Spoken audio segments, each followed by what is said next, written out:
Salut les trailers, et ben voilà, c'est parti, premier sujet sérieux concernant l'entraînement. Parce que voilà, quand les gens parlent d'entraînement, on entend souvent ces mots VMA, FCM, mais qu'est-ce que c'est, à quoi ça correspond et pourquoi l'un plutôt que l'autre? Et ben c'est ce qu'on va voir tout de suite. En fait, dans les programmes d'entraînement, on va trouver deux grandes catégories. Les plans qui se basent sur la VMA et les plans qui se basent sur la FCM. Alors rapidement, la VMA, ça va être la vitesse maximale d'aérobie, tandis que la FCM va être la fréquence cardiaque maximale.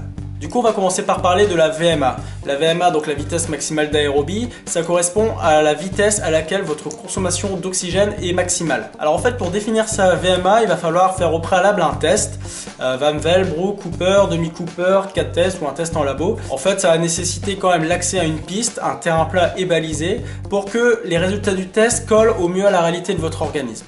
Ensuite, quand vous pratiquerez l'entraînement, vos allures seront définies en pourcentage de cette VMA que vous aurez calculée. Alors les plus de la VMA, c'est que c'est un repère extrêmement fiable.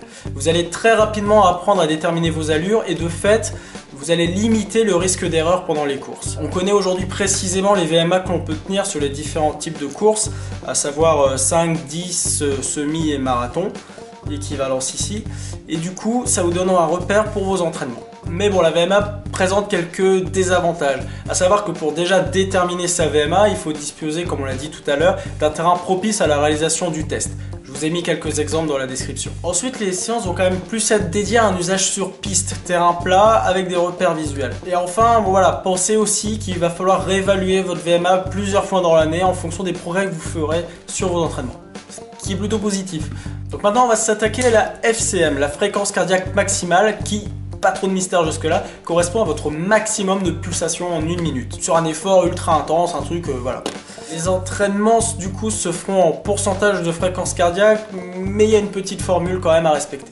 Donc comment définir sa fréquence cardiaque maximale? Alors premièrement, vous prenez une piste, vous faites 1200 mètres en allure progressive, et vous terminez comme un gros dératé, et vous regardez ce qu'affiche votre cardio-fréquence-mètre. Vous aurez une bonne estimation. Si vous n'avez pas envie de vous crever sur une piste, simplement appliquez cette formule. Si vous êtes une femme, vous faites 226 moins votre âge, vous aurez votre fréquence cardiaque max. Si vous êtes un homme, par contre, c'est 220 moins votre âge pour avoir votre fréquence max. À ça aussi, on va calculer la fréquence de réserve. La fréquence de réserve, c'est la fréquence cardiaque max moins votre fréquence cardiaque au repos. Simplement, sortez du lit le matin, vous prenez votre pouls et vous voyez ce que ça donne. Et ainsi, pour déterminer sa fréquence cible de course, on va utiliser ce qu'on appelle la méthode Karvonen. Et donc cette formule dit que la fréquence cardiaque cible est égale à la fréquence cardiaque au repos plus le pourcentage de votre fréquence cardiaque de réserve. Si on prend un exemple très simple, on va prendre le mien. Ma fréquence cardiaque maximale est de 194 et ma fréquence cardiaque minimale au repos est donc de 43, ce qui me fait une résultante d'une fréquence cardiaque de réserve à 151. Si je veux courir à 80% de ma fréquence cardiaque max, avec cette formule-là, je vais donc avoir est égal à du coup 148 BPM. Donc si je veux courir à peu près 80% de ma fréquence cardiaque max, avec cette formule-là, je vais devoir courir à environ 148 pulsations par minute.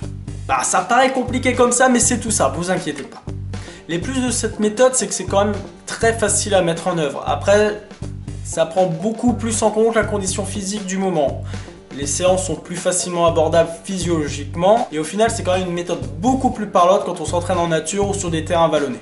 Bon, les désavantages de cette méthode, c'est que voilà, il faut quand même faire un test pour déterminer précisément sa fréquence cardiaque maximale et ça oblige aussi à porter la cardio-fréquence-mètre. Vous savez, avec cette ceinture qui n'est pas forcément toujours agréable, même si maintenant on a ce qu'il faut au poignet. Ensuite, c'est quand même une donnée qui est difficile à gérer sur les séances de fractionnés très courts de type 30-30 ou 1-1, sachant que le temps que le cœur monte, vous avez déjà fini votre laps de temps. Donc il vous faudra un petit temps pour vous connaître vos allures avant de pouvoir pratiquer ces séances. Donc voilà, c'était pour la FCM.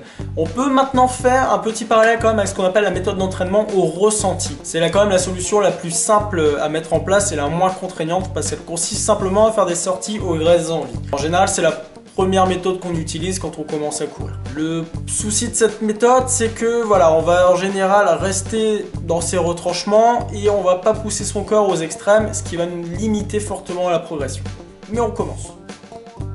C'est bien pour commencer. Et donc une conclusion rapidement.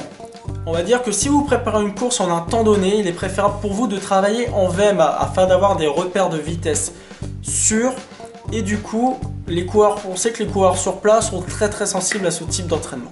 Si vous avez plutôt envie d'évoluer sur des terrains vallonnés type trail nature, je vais plutôt vous conseiller de partir sur la fréquence cardiaque maximale. Vous savez qu'en trail, de toute façon, les allures peuvent être très changeantes en fonction du terrain et du coup, la fréquence cardiaque vous permet de maintenir un repère par rapport à votre situation, disons, naturelle.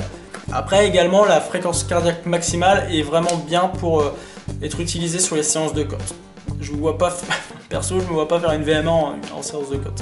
En tout cas, merci beaucoup d'avoir regardé cette première vidéo sur les sujets sérieux de l'entraînement. Parce que c'est bien de faire des belles sorties trail et des belles vidéos, mais à un moment, il faut quand même parler un peu plus entraînement pour vous préparer, pour vous améliorer et parce que j'ai envie que vous progressiez. Mon but avant tout, c'est de vous aider à reprendre, à apprendre et à courir et qu'un jour, pourquoi pas, on parte ensemble sur une course, marathon, semi, 10 km, triathlon, ultra trail, ce que vous voulez, ce sera toujours un plaisir. N'hésitez pas dans les commentaires à me poser des questions, à me proposer des sujets, des points que vous aimeriez qu'on développe ensemble. Si vous avez un objectif, faites-le moi savoir, on travaillera ensemble pour y arriver.